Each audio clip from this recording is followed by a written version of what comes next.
If your blueberry bushes keep looking clean, but never really generous, and the berries you buy from the shop keep costing more while tasting less, there's a good chance you're pouring time and money into the wrong fruit for your garden. A lot of gardeners blame their soil, their weather, or their age, when the real problem is simpler than that. They picked a plant the magazines love, not the one that actually earns its place in a working backyard. That happens more than people like to admit. Blueberries have been sold to us for years as the berry.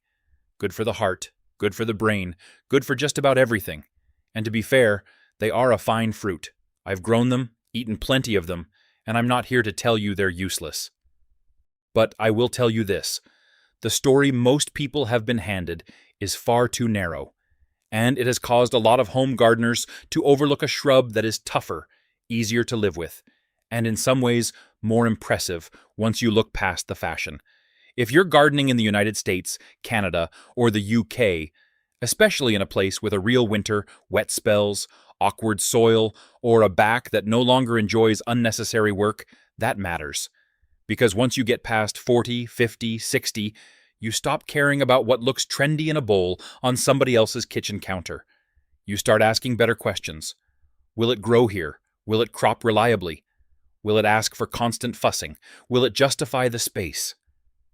And maybe most important of all, will I still be glad I planted it 5 years from now? That is where this whole blueberry worship starts to wobble. Blueberries do one thing very well in the modern food world. They fit the picture. Neat little punnets, soft color, sweet enough to eat by the handful, easy to market as clean, smart, healthy eating. But the home garden doesn't run on marketing. The home garden runs on weather, soil, light, timing, and whether a plant keeps paying you back after the first excitement wears off. And blueberries, for all their good points, can be a touchy crop in ordinary gardens. That's the part people skip over. If your soil is not acidic enough, they let you know. If drainage is wrong, they let you know. If you plant them in a spot that looks sunny in April, but bakes or dries out in July, they let you know. You can absolutely grow them well, but a lot of gardeners in zones 5, 6, and 7 find themselves feeding, adjusting, mulching, testing, and hoping for a harvest that still feels a bit too modest for the effort. That is one of the first myths worth correcting. The myth is that a famous fruit must be an easy fruit. It often isn't. And here is the other half of the problem. When a fruit becomes a health symbol, people stop comparing it honestly. They stop asking whether another plant might suit their conditions better, cost less over time, and still bring plenty to the table. They buy the story instead of judging the crop. So let's do that properly. The fruit hardly anybody talks about now is Aronia, often called chokeberry. It's not new, it's not exotic, it's not some lab-bred novelty sold in glossy packets. It's a hardy shrub, native to parts of North America, and for years it survived quietly outside the spotlight, while sweeter berries took over the shelves. You won't usually see it pushed as hard as blueberries, because it does not flatter the modern appetite in the same way. That matters more than most people realize. The first time many people taste Aronia straight off the bush, they make the same mistake. They expect dessert. That is the wrong expectation, and it ruins the plant for them before they've even understood what they're growing. Aronia is not a bowl-on-the-counter snacking berry in the way blueberries are. It is darker, sharper, more astringent, especially if picked too early.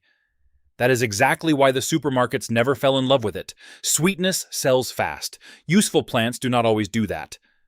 But what modern selling likes and what a real garden needs are not the same thing. Aronia has a habit I respect in any crop. It minds its business and gets on with the job. It handles cold that would make more delicate fruit complain. It does not demand highly specialized soil in the same way blueberries do. It works well as part of a hedge, along a boundary, or as a shrub in a mixed edible planting, instead of insisting on being treated like a pampered little celebrity. For a backyard grower, that is not a small detail. That is the difference between a plant that fits your life and one that keeps asking you to rearrange your life around it. There is another thing worth saying plainly. The dark color of Aronia is not just pretty. Those nearly black-purple berries are rich in anthocyanins and other polyphenols, the same broad group of compounds people get so excited about in blueberries. In antioxidant capacity tests, Aronia often scores very high, often higher than blueberries. That does not mean you treat it like medicine or expect miracles from a handful of berries. It means the old pecking order people repeat so confidently is not the full picture. Even USDA materials and university extension sources have noted the unusually high pigment and polyphenol content in Aronia. So the idea that blueberries sit on the throne alone simply does not hold up as neatly as people think. Now here is the surprising part. The reason Aronia faded from most gardens was not because it failed as a plant. It faded because it failed as a sweet snack. That is a very different thing. A plant can be productive, hardy, beautiful in flower, useful in the kitchen, attractive to pollinators, and still lose ground if it doesn't deliver instant sugar the moment somebody pops it into their mouth. That is exactly what happened here. Modern fruit growing leaned hard toward uniformity, softness, sweetness, and shelf appeal. Aronia does not play that game especially well. It behaves more like an honest old workhorse than a polished supermarket performer. For the home gardener, that is not bad news. It is the opening. Because once you stop judging this shrub by the wrong standard, you begin to see what it really offers. Spring blossom, strong autumn color, reliable structure in the garden, a berry crop that freezes beautifully, and a plant that suits colder and cooler temperate regions far better than a lot of fashionable fruit. That's especially valuable if you've reached the point in life where you want fewer prima donnas and more plants that know how to pull their weight. And if you're thinking this sounds promising, but you've been disappointed before by miracle crops that looked good on paper and sulked in real soil, that's a healthy instinct. Because Aronia does have a weak point, and if you get that part wrong, you can end up with a bush that looks fine, fruits lightly, and leaves you wondering what all the fuss was about. That usually starts with where people put it, how they treat the first 2 years, and one very common harvest mistake that makes the berries seem worse than they really are. A lot of people plant Aronia the way they plant an ornamental shrub, then expect it to behave like a pampered fruit bush. That is the first wrong turn. If you want this plant to reward you, treat it like a food-bearing shrub that happens to look good, not a decorative filler that might toss you a few berries if it feels generous. Start with the site, because that decision follows you for years. In cooler parts of the US, much of Canada, and a good portion of the UK, full sun is usually the best choice if you want a solid crop. Not just bright shade, not a patch that sees sun for an hour before lunch and then hides behind a fence. Real light matters. One of the quiet symptoms of a poor Aronia planting is not a dead plant. It's a living plant that looks respectable, flowers a little, and then fruits like it's doing you a favor. That catches people off guard because they assume survival means success. It doesn't. A shrub can survive in the wrong place for years and still underperform. So here is the practical correction. Plant for fruit, not just for convenience. If you've got a choice between a pretty corner and a brighter edge of the garden, take the brighter edge. In hotter areas near the warm end of its comfort range, a touch of afternoon shade can help. But in many northern gardens, the bigger mistake is too little light, not too much. Now let's talk soil, because this is where people breathe a sigh of relief. Aronia is not nearly as fussy as blueberry. That does not mean it likes abuse. It means you do not have to rebuild half your garden to make it tolerate your ground. Loam is fine. A decent garden clay is often fine if it drains reasonably well. Slightly sandy ground is fine if you are willing to mulch and water while it establishes. The real enemy is not ordinary soil. The real enemy is waterlogging and neglect in the first year. That's an important distinction. Many gardeners hear tough shrub and translate that as plant it and forget it. That is another common mistake. A hardy plant still needs a proper start. If the roots never settle properly, you do not get the strong, self-reliant shrub you were promised. You get a plant that spends 2 seasons sulking while you wonder whether you bought the wrong variety. So when you plant, keep the hole wider rather than deeper. That matters more than people think. Roots want to move outward into loosened ground. If you dig a narrow pit, like a fence post hole, you make life harder from the start. Set the crown at the same level it was growing in the pot. Don't bury it deep in the hope of helping it along. That habit causes more trouble than it solves, especially in heavier soils. Then work in compost modestly, not by creating a rich little bathtub of soft material in one spot. You want the roots to move into the native soil, not sit there circling in luxury and refusing to venture out. And mulch it, not right up against the stems, but around the root zone. This is one of those old, reliable corrections that saves work later. Mulch holds moisture, reduces weed competition, softens temperature swings, and cuts down how often you have to kneel down and fight with grass at the base. For gardeners with stiff knees or a back that complains halfway through the morning, that is not a small advantage. That is the difference between a shrub you maintain and a shrub you resent. Spacing matters too, and this is where people either waste space or create a thicket they can't manage. If you want individual shrubs, give them enough room to breathe and enough room for you to reach them. Around 4 to 6 feet between plants suits many home gardens, depending on the variety and how formally you want to keep them. If you're building a loose edible hedge, closer spacing can work well, but don't crowd them to the point where you make pruning and picking awkward. One of the best things about Aronia is that it can be harvested standing up if you place it well. Don't throw that advantage away by wedging it into a cramped corner behind roses, bins, or raised beds. And that brings us to one of the pleasant surprises with this plant. It earns its space in more than one season. In spring, you get clusters of white flowers. In summer, the shrub has a clean, steady presence. In late season, the dark fruit comes in. And in autumn, many varieties color up beautifully. So even if you are being practical, not sentimental, this is not a one-month wonder. It has structure. It contributes to the garden. That matters when space is limited and every plant needs to justify itself. Now the first year. This is where patience separates a good grower from a disappointed one. Don't judge the plant by the first season's crop. In fact, don't plant Aronia because you expect instant abundance. Plant it because you want a shrub that settles in, thickens over time, and becomes more useful with age. Year 1 is mostly about roots. Water deeply in dry spells, not a little splash every day. A real soak, then let the surface breathe. That encourages roots to go down instead of hovering near the top. Shallow watering creates shallow habits in plants just as surely as in people. There's another myth worth fixing here. More feed does not mean more fruit. A lot of gardeners, especially when a plant looks slow, start pouring on high nitrogen fertilizer, as if they can force confidence into it. What they often get is extra leafy growth and not much else. With Aronia, steady establishment beats overfeeding. A bit of compost, a good mulch, and sensible water is usually more useful than chasing lush growth that winter or drought will punish later. Pruning is simpler than many people expect. You do not need to manicure this shrub into a showroom specimen. In the early years, the main job is just to remove dead, damaged, or awkward wood and let the framework develop. Later on, you can thin out some older stems to keep the bush productive and open. But this is not one of those plants that asks you to become a full-time barber.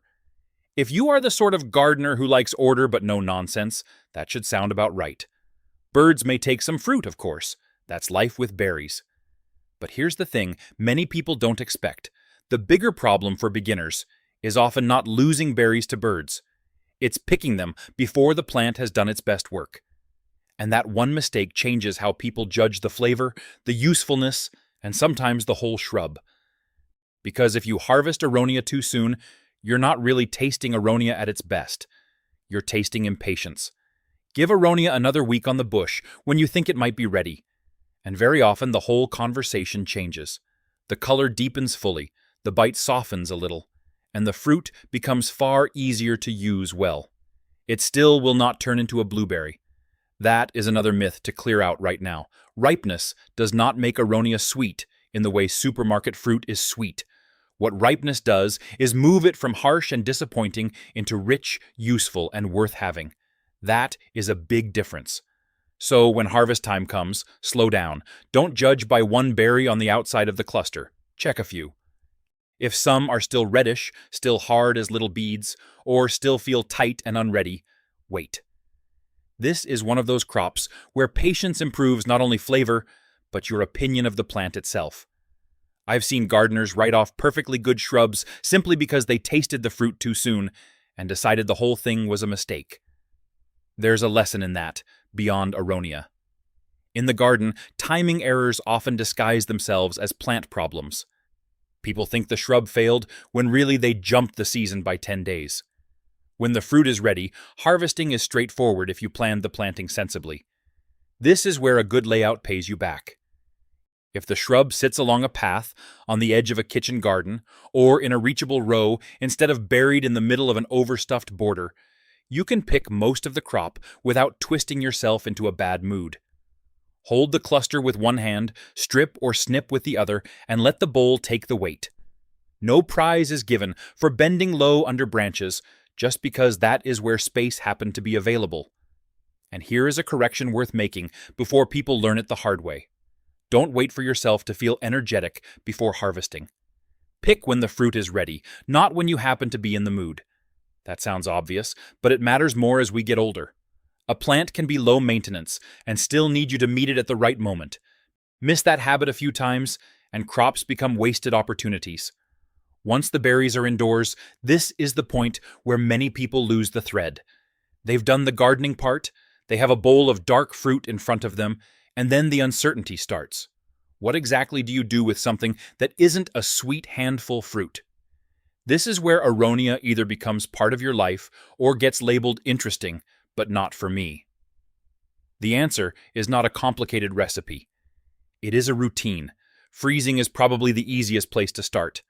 Rinse the berries, dry them well enough that you are not trapping excess moisture, and freeze them in a way that lets you use them in small amounts. That single habit is more useful than grand intentions. Once the fruit is portioned and easy to reach, it stops being a project and starts being an ingredient. That is how useful garden food survives past the first season. A handful in porridge works well because heat rounds the fruit a bit and spreads the flavor through the bowl. Mixed with apple or pear in a stew or compote, it makes even more sense. That pairing matters. One of the smartest ways to use Aronia is not to ask it to carry sweetness by itself. Let it bring color, depth, and intensity while another fruit softens the edge. A lot of old kitchen wisdom worked that way. The goal was never to force one ingredient to be everything. The goal was balance. The same thing applies in drinks. Blend a few berries with sweeter fruit, and you get the benefits of Aronia without making it fight your tongue. Use too much at once, and people think the fruit is the problem. Use it intelligently, and the plant starts to make perfect sense. That is a hidden cause of disappointment right there. Not poor fruit, but poor proportion. And there is one more surprise that catches some growers off guard. The shrub can be far more valuable in winter than in summer, because that is when stored fruit becomes a comfort instead of a curiosity. In August, everybody feels rich with produce. In January, when the garden is shut down, the wind is cold, the beds are empty, and shop fruit looks tired and expensive. That is when a bag of your own berries starts to feel like a very clever decision. This is why I always pay attention to crops that store or freeze well. They stretch the usefulness of the garden beyond the pleasant months. That matters for older gardeners especially. You are not just trying to grow more food in the peak season. You are trying to make the garden support life over the whole year, with less waste and fewer expensive habits creeping back in through the kitchen door. Aronia fits that kind of thinking beautifully. Now, I do want to be honest about one thing that gets overlooked in the excitement. If you harvest a heavy crop and then do nothing with it, the plant will start to feel like a burden. Not because it is a bad plant, but because abundance without a plan quickly turns into guilt. That happens with fruit trees, courgettes, tomatoes, and it can happen here too. People feel pleased on picking day and irritated 3 days later when bowls are still sitting around untouched. So decide in advance what your default use will be. Not the ambitious use. The default use. The one you can do when you are busy, tired, or not in the mood for kitchen experiments. Maybe it is a spoonful in breakfast. Maybe it is a pan of mixed fruit once a week. Maybe it is freezing most of the crop the same day you pick it, so nothing gets lost. Small systems beat good intentions every time. This is also where Aronia starts to show its real character as a garden plant. It is not begging to be admired for a week and then forgotten. It is asking for a place in your routine. Once you understand that, the shrub stops looking obscure and starts looking sensible. And sensible is underrated in gardening. We are surrounded by plants sold on novelty, giant promises, and perfect catalog pictures. But a great many of the best long-term crops are simply the ones that fit ordinary life without causing trouble. Aronia belongs in that group. It does not have to be your favorite fruit fresh off the bush to become one of the most useful shrubs you own. The last piece people often want to know is whether it stays easy as the years go on, or whether it turns into one more plant that seemed simple at first and then became a chore. That depends on one decision gardeners make early. And if they get it wrong, they can spend the next several seasons doing extra work for no good reason. That decision is spacing, and just behind it comes restraint. A lot of gardeners see a young Aronia shrub, think it looks modest, and tuck it into a space that only works on paper. Too close to a fence, too near a path that needs to stay clear, too tight against other shrubs, or jammed into a mixed bed where every plant is already competing for light and air. For the first couple of years, it may not seem like a problem. Then the shrub thickens. Suckers begin to appear at the base on some varieties. Branches start leaning into each other, picking becomes awkward. And suddenly, the easy plant is a nuisance, only because it was never given room to behave naturally. That is a very common garden mistake. People plan for how a plant looks on planting day instead of how it behaves 5 seasons later. So here's the practical correction that saves a lot of trouble. Give Aronia enough space to be a shrub, and decide early whether you want a looser hedge, a tidy row, or individual plants. Once you make that decision, maintenance gets simpler. If you want the hedge effect, let the plants knit together gently, and then thin older wood as needed to keep light moving through. If you want standalone shrubs, protect that shape from the start, and don't allow neighboring plants to crowd the base. Good structure solves half of garden work before it begins. And then there is restraint. Because Aronia is tough, people are tempted to keep tinkering with it. Prune a little more, feed a little more, water a little more, fuss over it a little more. Very often, that extra attention does not improve the shrub. It just makes the gardener feel busy. Once established, this is a plant that rewards sensible neglect more than nervous interference. That may be one of its best qualities for anyone who wants a productive garden without turning every shrub into a weekly assignment. That does not mean ignore it. It means learn the difference between care and meddling. Check the base now and then. Keep grass and aggressive weeds from closing in. Refresh mulch when it breaks down. Remove damaged or old stems when the shrub needs opening up. Water in a real dry spell, especially if the crop is sizing up. That is care. Standing over the plant, trying to improve it every weekend, usually isn't. This is where Aronia becomes especially valuable, for the kind of gardener who has already learned a few hard lessons. By midlife, most of us have grown at least one plant that looked exciting in a catalog, and then turned into a running argument with weather, pests, soil, or our own energy. Maybe it was a peach that always flowered before a late frost. Maybe it was blueberries in the wrong soil. Maybe it was a delicate climber that needed constant tying, trimming, and rescuing. After enough of that, you begin to appreciate crops that are not dramatic. Aronia is not dramatic. That is precisely the appeal. It flowers without making a fuss. It fruits without asking for a special ceremony. It freezes well. It gives you autumn color. It can work in a suburban backyard, along a kitchen garden edge, beside an allotment boundary, or in a mixed edible planting, where beauty and usefulness share the same ground. And because it is a shrub, rather than a fragile little treat, it starts to feel less like a novelty and more like part of the permanent backbone of the garden. That is an important shift. Too many gardeners fill their space with seasonal excitement and not enough long-term reliability.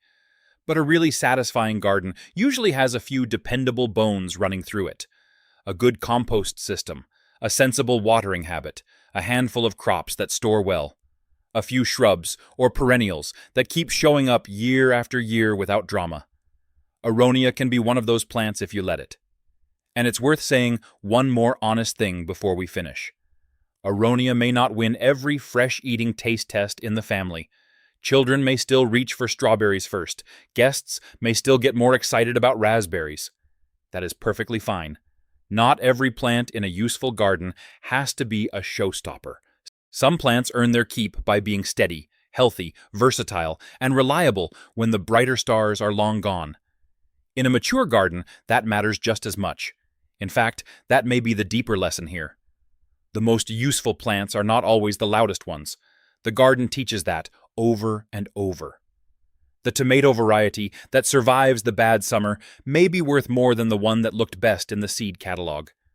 The cabbage that stores is worth more than the one that impressed you for 3 days in September.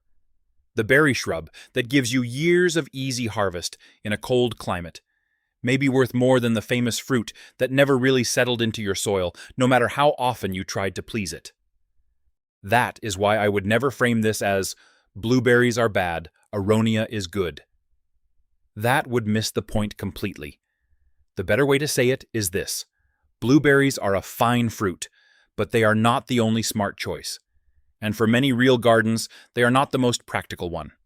Aronia deserves a second look, not because it is fashionable, but because it solves problems that a lot of gardeners actually have. Hard winters, ordinary soil, limited time, limited energy, a desire for something useful that lasts. And once you start thinking that way, you see your whole garden differently. You stop asking what is popular and start asking what pays its way, what still makes sense in bad weather, what still earns space when your back is sore, your time is short, and the grocery bill keeps climbing. That is a much better question, and it usually leads to a much better garden. So, if you have a spare stretch of fence line, an open edge in the kitchen garden, a corner that needs a hardy shrub, or simply the feeling that you are tired of growing what everyone talks about and ready to grow what actually works, Aronia is well worth considering. Not as a miracle, not as a magic bullet, just as one of those rare plants that turns out to be more useful the longer you live with it. And that is about the best compliment you can give any crop. If you learned something useful today, type "grow" in the comments and press like. I always enjoy hearing where people are gardening from, and if you decide to try Aronia, I'd be glad to know what kind of space you're giving it and how you plan to use the fruit once it comes in.